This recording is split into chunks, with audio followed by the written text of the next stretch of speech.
పరమ పవిత్రమైన వసంత పంచమి రోజున ప్రతి ఒక్కరూ కొన్ని పనులను మాత్రం తప్పనిసరిగా చేయాలని మన పెద్దలు పురాణాలు కూడా మనకు వివరించాయి. ఇలా చేయడం వల్ల సరస్వతీదేవి అనుగ్రహం భక్తులందరిపై ఖచ్చితంగా లభిస్తుందని కూడా నమ్మాలి.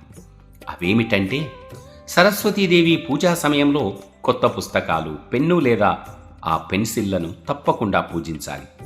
అదేవిధంగా ఈ రోజున కళలకు ఉపయోగించే వస్తువులను కూడా ఎంతో భక్తితో పూజించాలి. ముఖ్యంగా సంగీత, వాయిద్యాల వంటి వాటిని ఈరోజు ప్రత్యేకంగా పూజించడం వలన ఆ కళలలో నిష్ఠానితులు అవుతారని కూడా భక్తుల అచంచలమైన నమ్మకం. వసంత పంచమి రోజున దేవాలయాలతో పాటు పాఠశాల, కళాశాలలో ప్రత్యేక పూజలను ఎంతో వైభవంగా నిర్వహిస్తారు.